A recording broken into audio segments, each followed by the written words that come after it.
Selamat bertemu kembali adik-adik di rumah.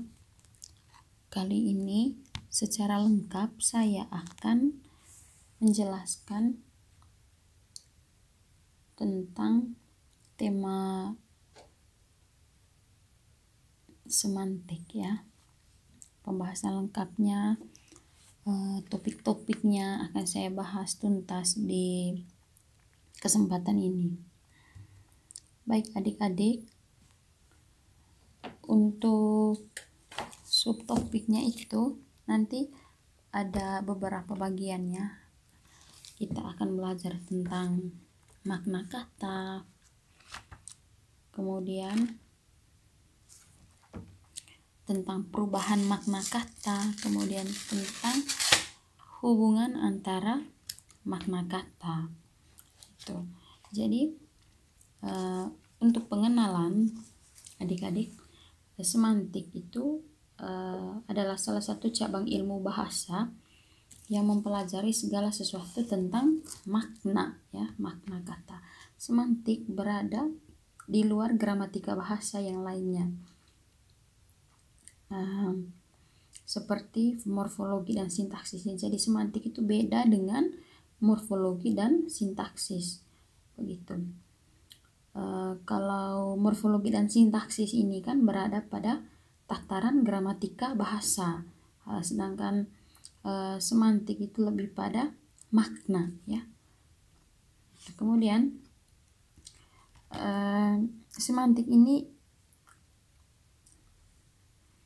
ilmu makna atau hal-hal yang membicarakan tentang makna, bagaimana mula adanya makna sesuatu, perkembangannya, dan mengapa terjadi perubahan makna dalam sejarah bahasa Indonesia. Nah, adik-adik di rumah, semantik itu dapat menampilkan sesuatu yang abstrak, dan apa yang ditampilkan oleh semantik sekedar membayangkan kehidupan mental pemakai bahasa atau kita ini ya, pemakai bahasa. Kemudian itulah sebabnya mengapa semantik itu berhubungan erat dengan kehidupan sosial. Kemudian selanjutnya adik-adik, kita akan langsung pada pembahasan mengenai cakupan semantik ya. Cakupan semantik yang pertama, makna kata. Di sini dijelaskan bahwa makna merupakan aspek penting dalam sebuah bahasa, karena dengan makna maka sebuah komunikasi dapat terjadi dengan lancar dan saling mengerti. Dengan seseorang atau manusia itu berkomunikasi, tujuannya itu untuk memahami makna.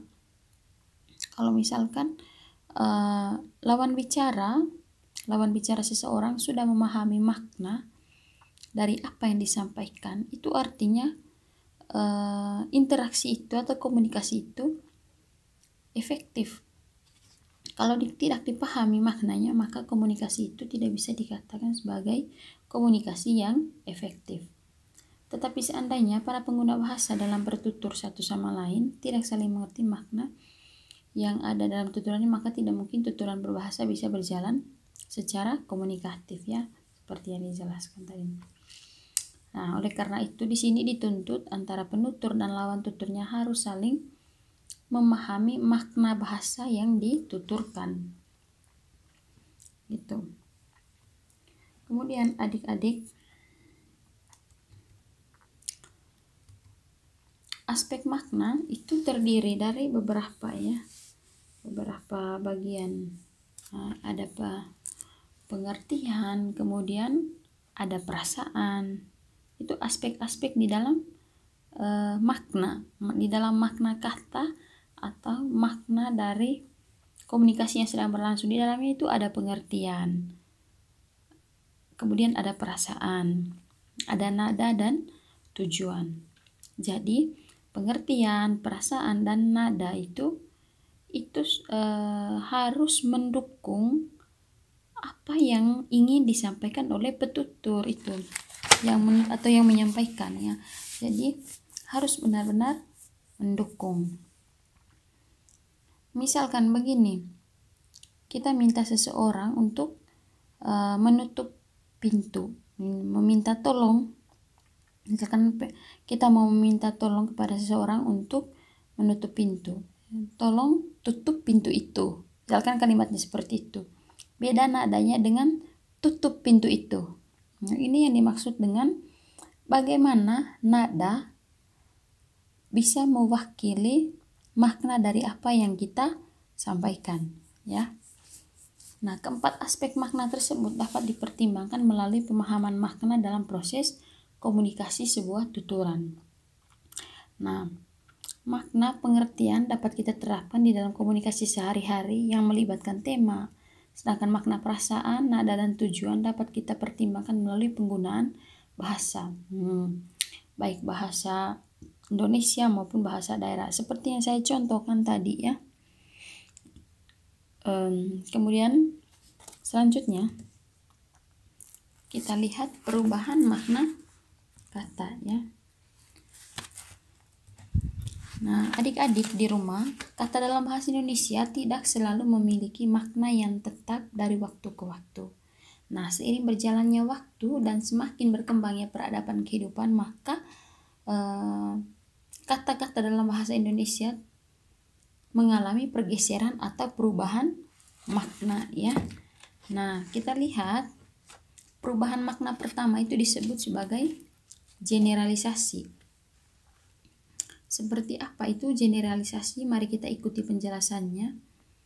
Nah, dalam konteks perubahan makna kata, generalisasi adalah gejala yang terjadi pada sebuah kata yang pada awalnya hanya memiliki satu makna, akan tetapi kemudian memiliki makna-makna lain yang disebabkan oleh berbagai faktor seperti proses gramatikal, pengembangan istilah, dan sebagainya, ya. Jadi untuk lebih paham tentang ini, kita harus ingat baik bahwa generalisasi itu kata yang pada awalnya hanya memiliki satu makna, tetapi kemudian memiliki makna-makna lain yang disebabkan oleh berbagai faktor itu tadi, ya. Jadi oleh karena itu generalisasi disebut juga dengan perluasan makna. Ingat baik bahwa generalisasi itu disebut juga sebagai perluasan makna. Makna generalisasi atau perluasan makna adalah perluasan suatu makna kata yang semula bermakna khusus menjadi lebih umum atau luas, ya. Jenis makna ini termasuk dalam salah satu jenis pergeseran makna. Contohnya, coba kita perhatikan baik contohnya, ya. Misalkan kata kepala. Nah, kata ini semula hanya bermakna sebagai bagian tubuh manusia, ya, kepala manusia yang ada di badan kita. Nah, kemudian setelah digeneralisasi, maka makna kata tersebut meluas menjadi pemimpin suatu, misalkan pemimpin suatu perusahaan, kemudian pemimpin suatu lembaga, atau pemimpin suatu perkumpulan. Jadi jelas terlihat di sini bahwa terjadi perluasan makna atau terjadi generalisasi. Contohnya tadi pada kata kepala, yang pada awalnya kata kepala itu hanyalah salah satu anggota tubuh manusia, tetapi mengalami perluasan sebagai misalkan kepala atau pemimpin suatu perusahaan atau lembaga atau perkumpulan tertentu. Begitu. Itu contoh dari perubahan makna generalisasi atau perluasan makna. Kita lihat di sini contoh lainnya.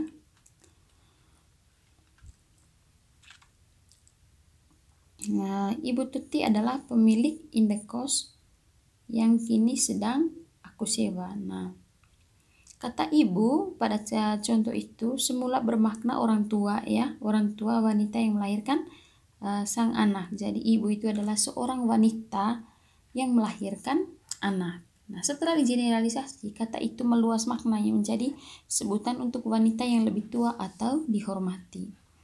Gitu. Kemudian Pak Baroto adalah bos di perusahaan tempat aku bekerja. Nah, Pak atau Bapak itu adik-adik dulu semula bermakna hanya orang tua pria, ya. Maksud artinya begini, laki-laki kemudian sudah tua dan biasanya itu menjadi kepala keluarga dan pencari nafkah. Tetapi Tapi makna tersebut telah diperluas oleh makna generalisasi, sehingga kata pak atau bahpak itu bukan hanya sebutan sebagai orang tua laki-laki begitu ya, misalkan sebagai pelengkap, tapi juga dianggap karena orang tersebut tuh lebih tua atau lebih dihormati. Itu artinya maknanya bukan hanya merujuk pada orang tua kandung ya itu. Contoh berikutnya, karena saudara datang terlambat maka saudara akan saya beri hukuman. Nah, di sini kata saudara itu adalah sebutan bagi kerabat atau keluarga ya. Nah, tapi karena mengalami generalisasi maka maknanya pun meluas dan menjadi kata sapaan yang lazim digunakan dalam percakapan sehari-hari ya. Nah, itu dia tadi tentang generalisasi ya adik-adik, atau perluasan makna, yang mana awalnya itu maknanya sempit menjadi luas. Itu semoga kalian paham. Kemudian perubahan makna berikutnya itu yaitu spesialisasi. Nah, perubahan makna spesialisasi dapat diartikan sebagai penyempitan makna ya. Nah, kalau tadi generalisasi itu perluasan makna, sekarang spesialisasi itu penyempitan makna. Nah, spesialisasi atau penyempitan makna adalah keadaan atau gejala di mana sebuah kata yang mulanya memiliki makna yang luas namun kini telah mengalami penyempitan makna. Kita lihat contohnya. Yang pertama, ruangan meditasi sengaja didesain sedemikian rupa dan diberi bau yang khas bertujuan agar mampu memberi rasa tenang kepada seseorang yang berada di dalamnya. Kemudian 2, mayat yang ditemukan di pinggir sungai itu sudah membengkak dan mengeluarkan bau busuk yang menyengat. Nah, mari kita lihat penjelasan kata bau ya. Kata bau pada kalimat pertama tadi itu berarti aroma dengan pengertian yang luas ya. Pengertian yang luas. Sedangkan kata bau pada kalimat kedua berarti aroma busuk ya. Tuh. Kemudian itu dia contoh tentang spesialisasi. Bisa juga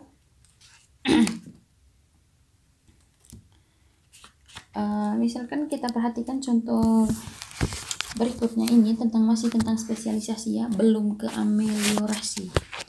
Nah, masih tentang spesialisasi.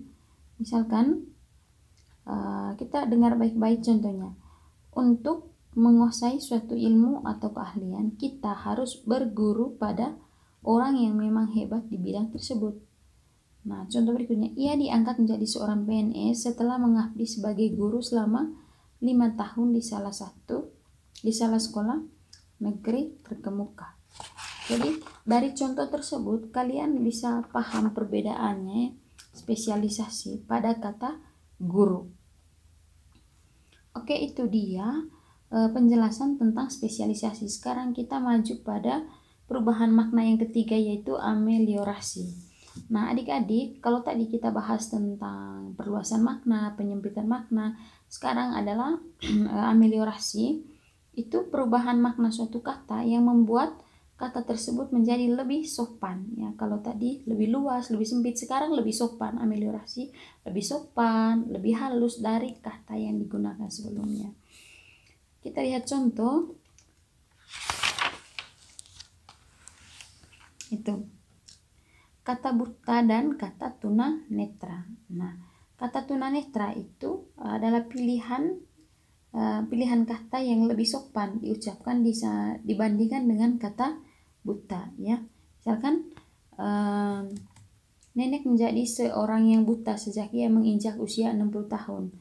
Kita dengar baik ini, nenek menjadi seorang tunanetra sejak ia menginjak usia 60 tahun. Jadi kata buta dan kata tunanetra di sini maknanya sama, hanya yang lebih sopan itu adalah kata tunanetra, sedangkan agak kasar kalau kita menggunakan kata buta. Contoh berikutnya, kata bui dan penjara ya. Kata bui, penjara, dan lembaga permasyarakatan. Kita perhatikan contoh pada kalimat. Beberapa bulan yang lalu sempat dilaporkan bahwa terdapat beberapa narapidana penjara Nusa Kambangan yang kabur. Kemudian berikutnya, beberapa bulan yang lalu sempat dilaporkan bahwa terdapat beberapa narapidana lembaga permasyarakatan Nusa Kambangan yang kabur. Jadi pada contoh yang kedua itu menggunakan istilah lembaga permasyarakatannya, itu lebih halus daripada istilah penjara. Kemudian begitu juga dengan contoh-contoh lainnya, misalnya penggunaan kata bini dan istri ya. Bini itu lebih kasar daripada kata istri. Kalau kata istri itu lebih sopan. Kemudian kata tuli dan tunarungu. Kalau kata tuli itu lebih kasar, sedangkan tunarungu itu lebih sopan. Kemudian contoh lainnya itu kata gelandangan dan tunawisma. Kemudian pembantu dan asisten rumah tangga. Kalau pembantu lebih lebih kasar dibanding dengan istilah asisten rumah tangga ya, walaupun maknanya sama. Nah, itu dia contoh dari ameliorasi, yang mana makna suatu kata itu menjadi lebih sopan ya. Kemudian berikutnya perubahan makna peyorasi. Nah, peyorasi adalah perubahan makna pada suatu kata di mana makna yang telah mengalami perubahan tersebut menjadi lebih kasar. Nah, beda dengan ameliorasi tadi ya. Ini kebalikan dari ameliorasi. Kita lihat, perhatikan contohnya kata talak dan kata cerai. Contoh pertama, setelah berjuang keras untuk mempertahankan pernikahannya selama hampir 10 tahun, akhirnya Susi ditalak oleh suaminya. Kemudian setelah berjuang keras untuk mempertahankan pernikahannya selama hampir 10 tahun, akhirnya Susi diceraikan oleh suaminya. Nah, kata diceraikan itu jauh lebih kasar ya. Kemudian contoh yang berikutnya itu menikah dan kawin. Nah, kata menikah ini itu halus dan kata kawin itu lebih kasar ya. Misalkan dia akan menikah jika telah berumur lebih dari 25 tahun. Contoh berikutnya, dia akan kawin jika telah berumur lebih dari 25 tahun. Ya, itu dia pembahasan tentang peyorasi ya, yang mana peyorasi ini adalah kebalikan dari ameliorasi. Ameliorasi tadi adalah kata-kata yang maknanya jauh lebih sopan, sedangkan peyorasi kebalikannya jauh lebih lebih kasar. Nah, sekarang berbeda lagi, ini sekarang perubahan makna sinestesia. Nah, sinestesia ini adik-adik adalah perubahan makna pada suatu kata yang mengalami pertukaran makna, di mana makna yang mengalami pertukaran terjadi karena tanggapan dari dua hal yang dihubungkan oleh panca indera ya. Kita lihat contohnya. Yang pertama, penggunaan kata manis. Nah, contoh pertama, penggunaan kata manis. Aku suka bubur kacang hijau buatan kakak karena rasa manisnya pas di lidahku. Yang kedua, gadis kecil itu manis sekali jika rambutnya dikepang dua. Jadi kata yang mengalami pergeseran makna di sini adalah kata manis pada contoh dua ya. Gadis kecil itu manis sekali jika rambutnya dikepang dua. Kenapa seperti itu? Karena kata manis ini pada dasarnya seharusnya dirasakan oleh lidah ya, bukan oleh indera penglihatan. Jadi pergeseran akibat indera penglihatan tadi, seperti yang saya jelaskan di awal. Itu kemudian bisa juga contoh contoh lain, misalkan kata dingin. Pantas saja saat bangun tadi pagi terasa dingin sekali, ternyata turun hujan deras. Nah, itu makna sesungguhnya. Kemudian setelah mengalami sinestesia atau pergeseran makna itu, contohnya, sikapnya padaku berubah menjadi dingin sejak aku tidak menghadiri acara ulang tahunnya minggu lalu, yaitu ya. Nah, kata dingin itu merupakan makna yang sesungguhnya pada contoh yang pertama, sedangkan ketika mengalami sinestesia itu sebenarnya tidak dirasakan oleh kulit atau tubuh pada contoh yang kedua, tetapi dilihat oleh indera penglihatan ya. Sikapnya padaku berubah jadi dingin, itu ya, seharusnya dingin itu tidak dirasakan oleh indera penglihatan. Contoh berikutnya tentang sinestesia ini adik-adik, misalkan kata pahit. Apa kau tidak menaruh gula sama sekali? Rasa kopi ini sangat pahit. Nah, itu contoh yang sebenarnya yang dirasakan oleh indera pengecap. Namun setelah mengalami pergeseran makna itu Kita perhatikan contoh ini. Seseorang yang sukses tidak berarti hidup yang mereka jalani penuh kebahagiaan. Tak jarang dari mereka memiliki kisah hidup yang pahit. Begitu ya. Semoga kalian paham tentang ini pergeseran makna sinestesia. Nah, berikutnya adik-adik adalah hubungan antara makna kata. Hubungan antara makna kata ini terdiri dari sinonim, antonim, homonim, homograf, homofon, hiponim, hipernim, dan polisemi. Nah, relasi makna merupakan hubungan makna antara satu kata dengan kata lain dalam bahasa atau antar satuan gramatik ya. Relasi makna ini meliputi ada sinonim, antonim, homonim, hiponim, dan polisemi. Yang pertama kita langsung pada sinonim. Nah, adik-adik di rumah, materi tentang sinonim ini kita sudah paham dari sejak SD, SMP, dan bahkan SMA ya. Sinonim ini berarti nama lain untuk benda atau hal yang sama. Nah, sinonim ada yang bersifat dua arah atau mutlak, tetapi ada juga yang tidak bersifat mutlak ya. Misalkan kata buruk dengan kata jelek dapat dikatakan sinonim dua arah, tetapi mati, meninggal, wafat, gugur, tewas, dan mampus tidak bersifat mutlak. Artinya antara satu bentuk dengan bentuk sinonimnya tidak selalu dapat menggantikan sepenuhnya. Kemudian ketidakmungkinan menggantikan sebuah kata dengan sinonimnya itu disebabkan oleh berbagai faktor ya. Yang pertama faktor waktu, misalnya antara Lubalang dengan komandan. Kemudian faktor tempat atau daerah, misalnya kata aku, gue, beta, artinya sama, tetapi karena faktor itu tadi faktor daerah atau tempat maka penggunaannya berbeda. Kemudian faktor sosial juga bisa menjadi penyebab ya, misalnya antara aku dengan saya, minta dengan mohon ya, kata minta dan kata mohon itu faktor sosial. Misalnya kata mohon biasanya untuk seseorang yang meminta bantuan pada orang yang stratanya lebih tinggi begitu, itu ya faktor sosial. Kemudian faktor bidang kegiatan, misalkan kebatinan gitu. Kemudian yang kelima itu faktor nuansa makna, misalnya penginapan, hotel, losmen, motel, itu makna-maknanya sama tetapi penggunaannya itu karena adanya nuansa makna ada seperti yang saya jelaskan pada bab sebelumnya, ada tentang nuansa makna positif dan negatif ya itu. Kemudian adik-adik itu sinonim ya. Kemudian antonim itu juga berasal dari bahasa Yunani kuno. Kita juga sudah belajar antonim dari sejak SD, SMP, dan SMA. Antonim ini berasal dari kata Yunani yaitu onama yang berarti nama dan anti yang berarti melawan. Jadi secara semantis itu antonim merupakan ungkapan yang maknanya dianggap kebalikan dari makna ungkapan yang lain. Misalnya buruk, kata buruk antonimnya bagus, kata menjual antonimnya membeli, kata hidup antonimnya mati begitu. Kemudian antonim seringkali disebut sebagai oposisi makna ya. Oposisi makna. Kemudian untuk lebih paham lagi oposisi makna ini ada dua jenis. Yang pertama itu oposisi mutlak, yang kedua oposisi kutub.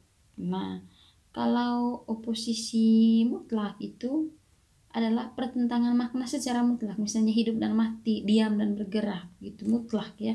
Sedangkan kalau oposisi kutub itu pertentangan yang memiliki tingkatan atau gradasi, misalnya kaya miskin, pintar bodoh, jauh dekat gitu ya. Masih berhubungan dengan hal-hal yang sifatnya subjektif. Kemudian panjang pendek, tinggi rendah, terang gelap, luas sempit, dan sebagainya. Kemudian berikutnya oposisi hubungan, yaitu relasi makna yang saling melengkapi. Kata yang satu muncul karena kehadiran kata lain menjadi oposisinya. Misalnya kata pria dan wanita, menjual dan membeli, suami dan istri ya, maju mundur, pulang pergi, itu kata yang muncul karena kehadiran kata lainnya begitu. Misalkan kata ayah dan ibu, ada ini ayahnya, ibunya mana, ini murid, ini gurunya, muridnya mana, seperti itu maksud dari kata yang lain muncul karena kehadiran kata lainnya, begitu. Kemudian oposisi hierarkial, yaitu relasi yang menunjukkan suatu deret jenjang atau tingkatan, misalkan meter dengan kilometer, begitu. Kemudian yang terakhir oposisi majemuk ya. Oposisi majemuk itu adik-adik kata yang beroposisi dengan lebih dari satu, misalkan pada kata duduk, pada kata berbaring, pada kata tidur, jongkok, tiarap, kata diam dengan bergerak, berbicara, bekerja, itu masuk dalam kategori oposisi majemuk. Itu dia pembahasan mendalam mengenai antonim ya. Berikutnya homonim. Homonim adik-adik itu berasal dari bahasa Yunani kuno ya, onama yang berarti nama dan homo yang berarti sama.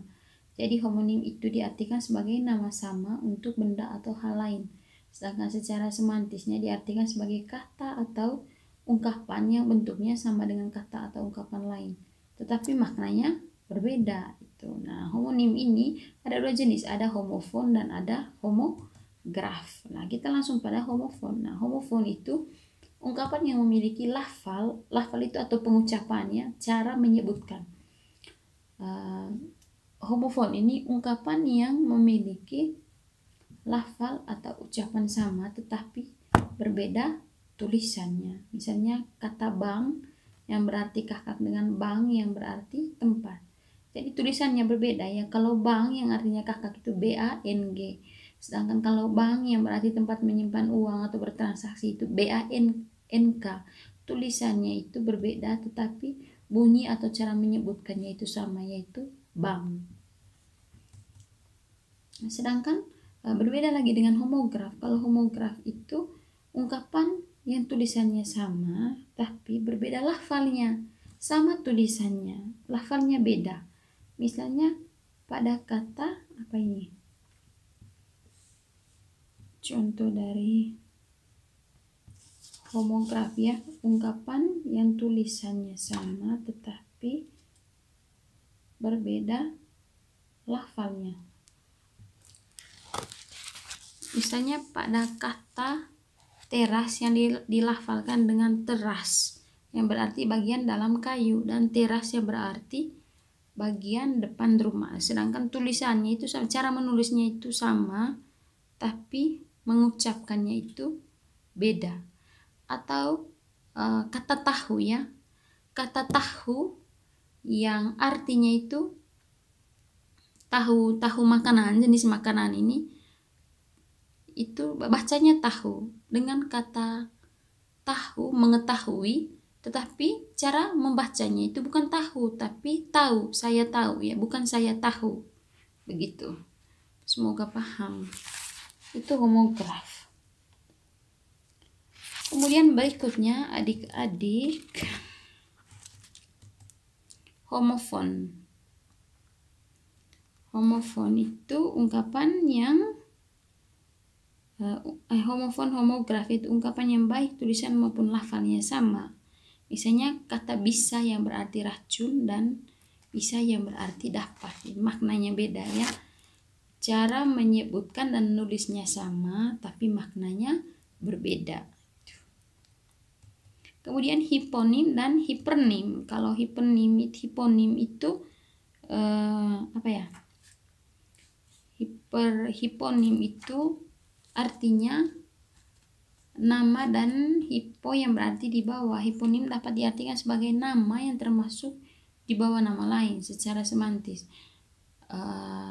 Arti hal yang bisa kamu pelajari baik di sini bahwa hiponim itu adalah kata atau ungkapan yang maknanya merupakan bagian dari makna suatu ungkapan yang lain. Misalnya kata ikan sebagai hipernim.